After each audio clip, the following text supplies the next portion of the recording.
All right, brother. God bless you. I appreciate you calling in. Let's go ahead and talk to Brian in Canada. Another call from Canada. You're on the air, sir. Alex, I am another one of those Canadians who love you to death up here, and I just wanted to say this is maybe a little bit off topic, but I guess I just wanted to share it with you. Your slogan says, because there's a war on for your mind. And I just wondered, Alex, if you would share with your audience what your thoughts are with regard to mind versus brain. Is the mind the same as the brain in your estimation? I'll hang up and listen for your response, brother. Thank you.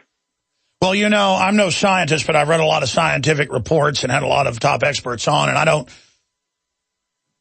get into some of the areas where they can't completely prove everything, but throughout time immemorial, historians, researchers have pointed out that there's something, more than just the brain. It's like they can do a perfect clone that's 100% the same, and for some reason it just doesn't have the same vigor. It doesn't matter whether it's a lizard, whether it's a mammal, it just isn't the same. And we know that there are a sixth sense. We know there are magnetic cells in the brains, not just of mammals, but of birds and other fish. That's how they're able to navigate. It's how they're able to fly south for the winter. It's how a hummingbird can fly 5,000 miles. And now from science, they know that the brain is able to go into the fourth and fifth dimension in calculations that it's able to make. And, of course, we live in the third dimension. And we know when someone is looking at us. We feel it. I mean, it's a fact. It's been scientifically proven. People can tell when someone's through a brick wall on the other side in double-blind studies over and over again, even if they're not supposedly clairvoyant. Now, of course, there's a bunch of con artists and people out there jumping on that. But most of us have had dreams where exactly that dream comes true. Not like you dream of being a rock star and you become a rock star. I mean, you dream of being mugged.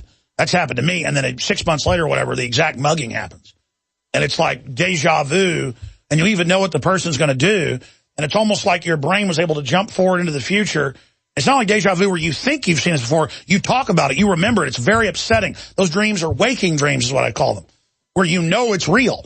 When I was a child, I had them obviously more. It's been marked throughout history that children are more sensitive. It's why the globalists like to abuse and hurt them because the evil wants to feed on that.